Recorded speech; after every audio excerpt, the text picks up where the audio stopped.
A very good day and a very warm welcome wherever you're zooming in from to join us for this very interesting fireside chat on investing for the future. My name is Hsien-Hui. I'm the Executive Director for Investments at SGInnovate, an early stage deep tech investor backed by the Singapore government. I'm privileged really to host this fireside chat with a distinguished member of the global investment community, Dr. Francis Ho, who is calling in from the US. Francis is the Senior Vice President, Managing Director, and co-head of the Samsung Catalyst Fund. When one really looks for a template for a scientist investor, they pretty much had Francis in mind. He holds a PhD in physics from Stanford University, where he was a National Science Foundation graduate research fellow, and he personally holds 7 US patents in semiconductor technology. His career prior to joining Samsung also includes stints at McKinsey, JP Morgan, and also ONI Systems and Infi Corp, where he was involved in the IPOs. At Samsung Catalyst Fund, he co-leads a team that invests in and works with innovative startups with disruptive technologies, really have the potential to make the world a better place. Francis, thank you very much for joining me today. Thank you so much, HH, and thank you for the conference for inviting us. It's an honor to participate. It's so appropriate to do it this way in the current pandemic, but also kind of shows the importance of the core tech that we're going to be talking about. So I'm excited to have our conversation. Yeah, I'm really excited about that. But perhaps, to get the ball rolling, we could seek some of your views on what are the global macro factors that are going to impact, in your opinion, key industries in the short and medium term. Yeah, so I'd love to do that. Let me first give you a little bit context on ourselves. I'm from Samsung Catalyst Fund, as you said. So we're basically the corporate investment arm for Samsung. And we think about the new trends up ahead, especially the deep tech, the core technologies, but also the new trends in terms of the demand for the services. And the objective is to help a company like Samsung think about the future by working with the best partners around the globe, the startups and the new innovators. And so we have a global team that's based in Silicon Valley, where I am. We're in New York City, we're in Israel, we're in Berlin, Paris, and of course back in Korea, our corporate headquarters. And think of us as a multi-stage VC fund with kind of a barbell strategy, investing both in the deep tech side, but as also the services side. And so let's talk about the global trend. So we like to think of it as sort of the four C's, if you will. So the four C's are consumer, cloud, cybersecurity, and China. And now there's a fifth C, COVID. So consumer is important because consumer confidence and demand, the spending, that's what drives many, many industries, of course, and very much impacted by the current situation. Fortunately, the cloud, which has been growing for the last 10, 20 years, is ready. Like we saw amazing, some parts of the economy were not affected at all. Some actually grew, and that's because the cloud is actually mature today. 5 years ago, 10 years ago, not so much. So it's interesting to see what happened with the cloud now. Unfortunately, because the cloud is so important, it means that we're really depending on data and our digital infrastructure. So that naturally draws attack, and this is cybersecurity attacks. And these are escalating at an exponential rate. And we have to do something about that. And the fourth C, which is China, the rise of China, you know it very well where you are. In the US also, we think about it a lot.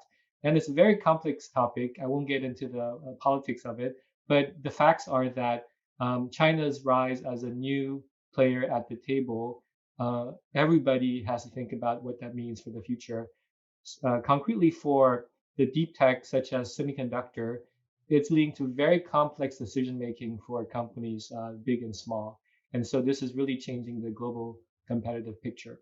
And now the fifth C, which is COVID, it came on with some people say with decades of warning, Bill Gates and so on. Some people say with no warning. So it came, and suddenly we are where we are, and everything has changed, and many things are not going back. So the latest news, which is of the 170 plus candidates for vaccines around the world, two reported very promising early results, and the markets are reacting. And we hope that in the US anyway, by maybe middle or Q3 next year, we can get it to most of the general population. So the thing to know is that this is not the last one. This is COVID-19. There will be a COVID, I don't know, 22, 23, 25, something. There's no doubt. So hopefully we know how to prepare for that again through deep tech. Hopefully we've learned also societal prevention steps we can do better next time. So those are kind of some of the key global macro factors. Well, thanks, Francis. And I think you have laid it out quite succinctly in a few, well, the five C's which you have articulated. Are there emerging technologies that you see playing a big role in addressing some of these, or addressing or enhancing or, basically, providing a kind of, buttress for some of these factors that you've sort of highlighted? Yeah, it's very interesting to look at the topic of today, which is investing in deep tech and how that's being changed, like you said, being buttressed and enhanced by these factors. So, of course, a lot of people have written many, many articles and books about this. But let me focus on a few things. First of all, the supply side and the demand side. The supply side, what I mean is new kinds of technologies, new deep tech areas that are growing. And why is it growing? How is it growing? I think that how we define deep tech is basically these trends that are focused on science and engineering or something which requires deep foundation. It is not a matter of a preference of one group of people. It's not whether teenagers decide to adopt it this season or next. It's about logical structure, math, and science built up over decades. But looking at that by itself, it's kind of contradictory because you would think VCs don't invest in that. Like VCs don't invest in slowly growing things. Yet deep tech does have amazingly disruptive changes. So examples like DNA sequencing, right? 2000, the first human genome, about $1 billion for the first genome. By 2015, it's about $1,000 ish for a genome. So what is that? It's a million times drop in like 15 years. How did that happen? Something like the Moderna vaccine, for example, 1 year, right, from like zero to now. What happened there? Typically, vaccine takes decades. So what's happened, of course, is it's actually very simple. There are multiple streams of deep tech that were just kind of going along, and they converged. And when they converge, big things happen. So it's about coming together. It's about collaboration. And so on the supply side, I believe that it's become surprisingly actually easier and easier, even with the pandemic, to collaborate, maybe because there's more pressure. But the Moderna example was basically when the virus was first sequenced, that data was shared instantly across the globe. Scientists were collaborating very openly because we had a common enemy. It's like existential threat for humanity. So things moved as fast as they could. And then deep tech such as robotics for lab instruments, such as computer vision, such as new kind of AI and data analytics and sequencing, of course, together with the science and the biochemistry, that's what led to all these vaccines coming down the pipe. And DNA sequencing itself, of course, is a combination of all these things like microfluidics, computer science, informatics, optics, and so on with the biochemistry. So I think supply side, you're going to see more convergence going faster because there's more demand and there's also easier ways for humans to collaborate, more desire and more easy. On the demand side, the shift in consumer habits and business habits due to the pandemic is driving even greater demand for all these digital services and goods like things based on big data and AI.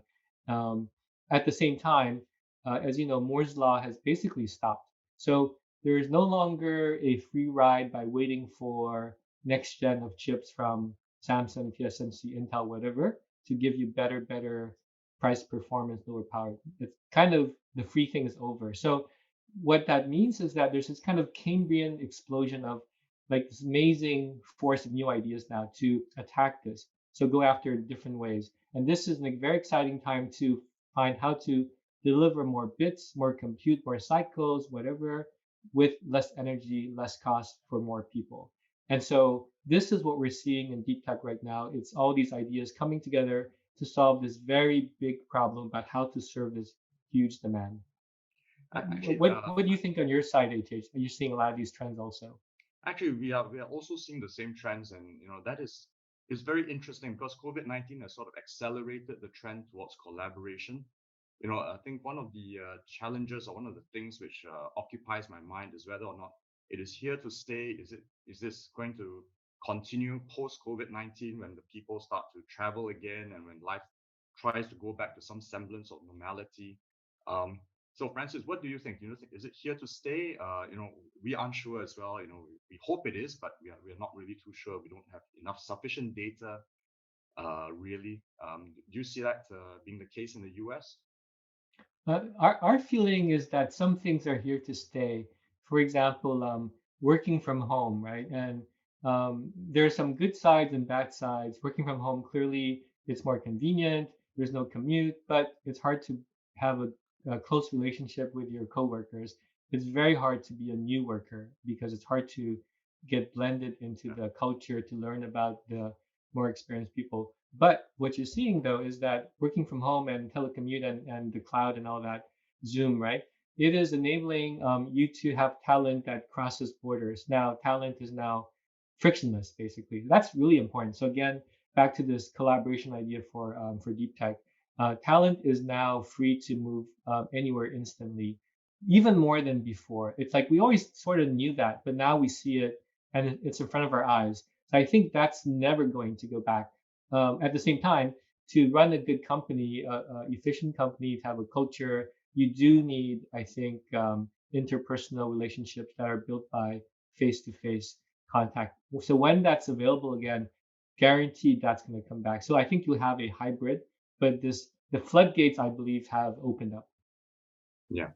And that's I think that's a great thing. I'm hoping that this becomes a habit, and that this distributed way of working collaboratively is going to be the norm for the future. But moving on to something else, I mean, we expanded to the next stage. Obviously, the topic is investing for the future, and both of us we look at startups, we look at early stage, we look at slightly later stage companies. Have you seen any startups that have excited you in these industries that you see that are growing? Things that have really stood out for you? Yeah, so I'd love to explain a few companies that we got very excited by and we invested in. I'll kind of explain why we did that. If you think of it as I said before, we invest everything from the core technologies, the foundation, the building blocks, if you will, that make up, compute and cloud and networking and smartphone and automobiles and so on, right? Two, we also think very much about the end services because we believe that if we don't understand how consumers and businesses are using data, how they're using AI to make services and products more efficient, then we can't really tell what's going to happen next. We're kind of just taking orders from our system customers.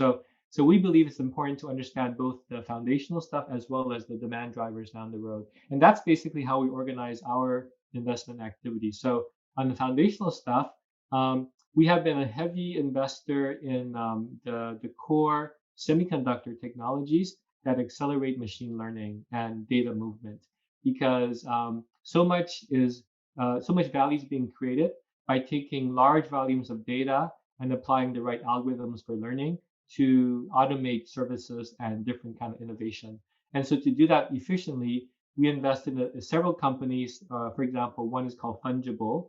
That's a company that is trying to move data much more efficiently so it becomes data centric in the data center as opposed to server centric, which is the past. The past was about the CPU. The future is about the data. It's how to move the data with minimal friction. That's what Fungible is about. Another example would be a company like Samba Nova, which is a new kind of processor for machine learning that has a reconfigurable architecture that can be very flexible and you adapt it to the right workload that you're running, what the kind of learning, whether it's computer vision or NLP or other kind of tasks.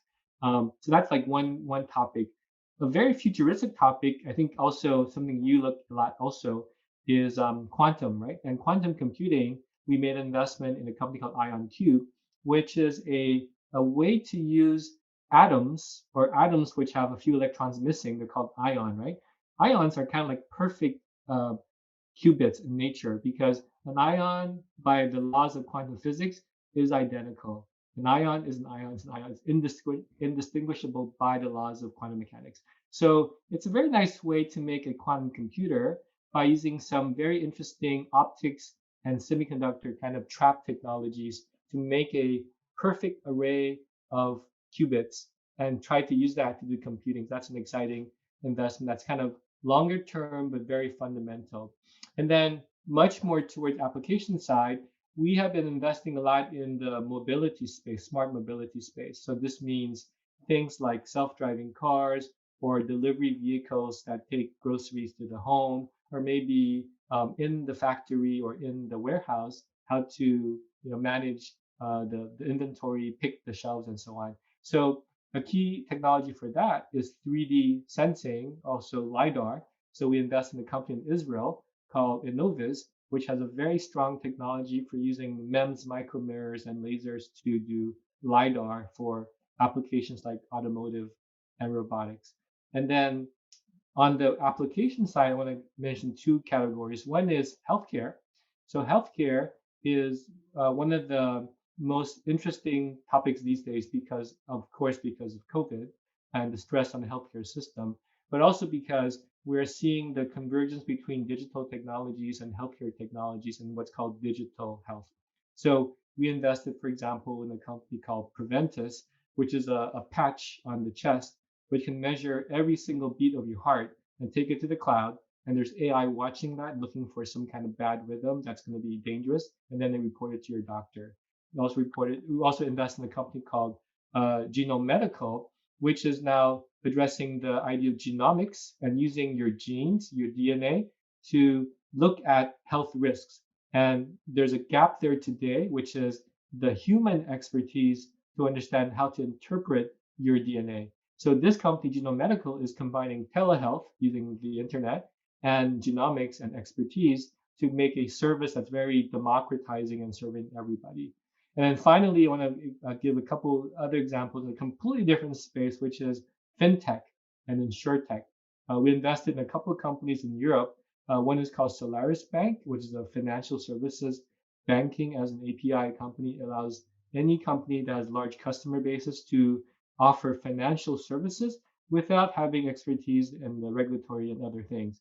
And then the second company called WeFox, which is kind of taking a very old business of insurance brokers, so all the insurance, and adding the internet to that, the cloud to that, making it much more efficient. So this is what I meant by from the core foundational bricks, if you will, the building blocks, to the services that are kind of very exciting, growing very fast, and could drive new kinds of technologies. Yeah, I think those are really great examples, and obviously, we are familiar to a certain extent with IonQ, Innovis. What kind of time horizon do you think these companies will require to actually get to market? Obviously, the fintech companies are going to be much faster to market. Some will take a much longer time. Is there a time horizon that you have in mind when you're looking at these companies?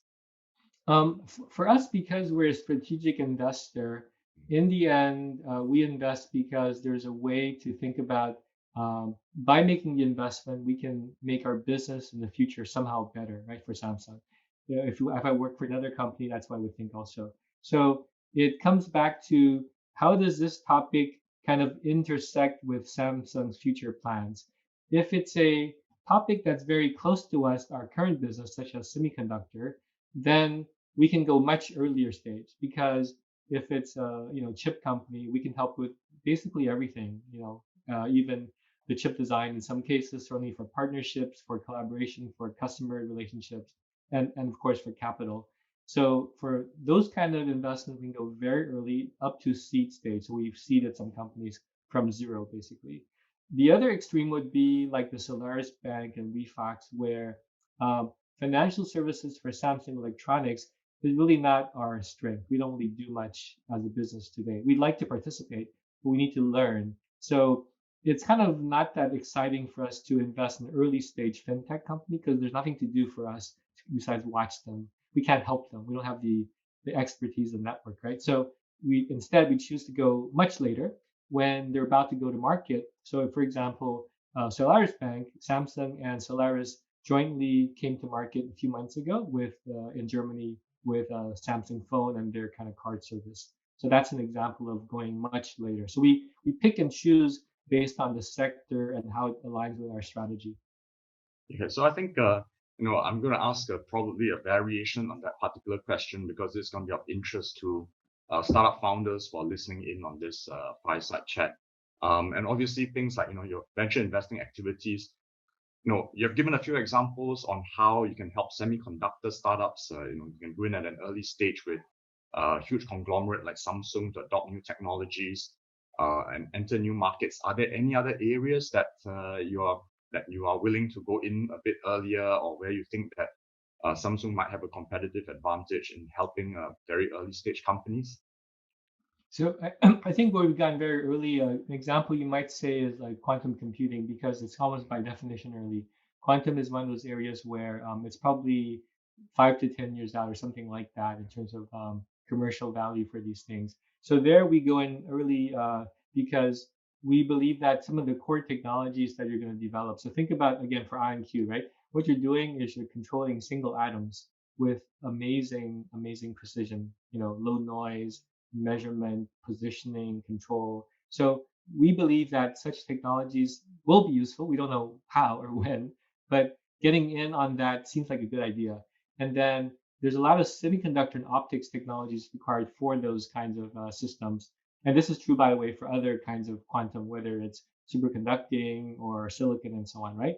Semiconductor is a constant for anything in these areas. So we believe that because Samsung sees semiconductor as so strategic for our future, we need to be involved in multiple avenues. So this is kind of a risk hedging, you might say, approach. So that's why we go very early in that case.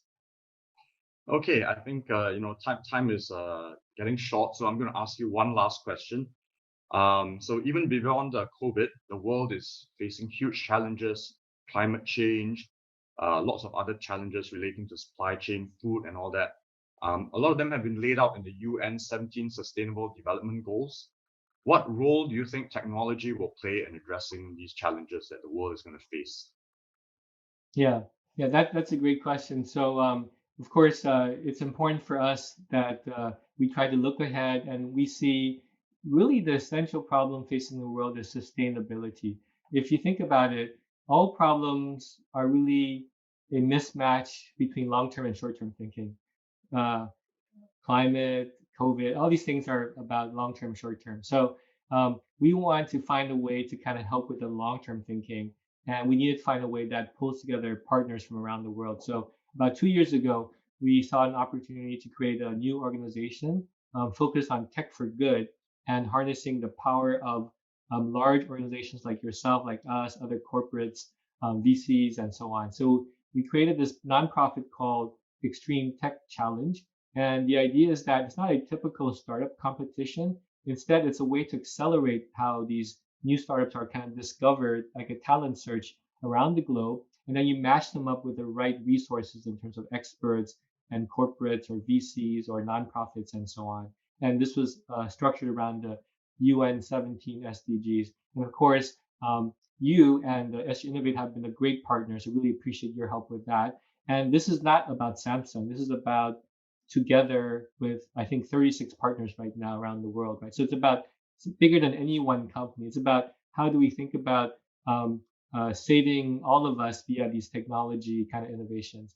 So what's really gratifying is that it's really resonated with many of the large partners we've been working with. And the latest competition, for example, just ended a few months ago. We had like 2,400 startups from maybe 87 countries in different categories like ag tech to education to COVID-19 and so on. One of the interesting companies we saw is from your backyard, Turtle Labs, right, which is this kind of cell-based dairy for different kind of mammals and so on. So very interesting ideas. It's amazing how creative people are. So very excited about where this will also go. Yeah, and I think honestly, we felt that it was great to participate in that competition. We actually made, or in the process of making an investment in one of the companies that were the finalists, but not in our backyard. In fact, it's an Israeli company that's doing sweet protein called Amai. And we felt that, that was a company that had great potential, which we would not have seen if we had not participated. So I think great competition. We look forward to participating again in the coming year. Yeah, it's But with that, interesting. Just one thought on that. It's interesting with all of this lockdown in some way. The space has shrunken, right? So it's just a Zoom call away. So I think that's kind of an example of we felt more comfortable going farther outside our backyard as investors. yeah. Francis, thank you very much for your time. I think we have reached the end of our session. I really appreciate your taking the time. I know it's a little bit late in the US, but I do look forward to engaging with you again once the borders, once the travel permits, and we hope to have another real fireside chat this time, beside a real Thank, fireside. thank you so much, HH. It's been a pleasure, and best of health to you also. Please stay safe. Okay, thank you very much, Francis.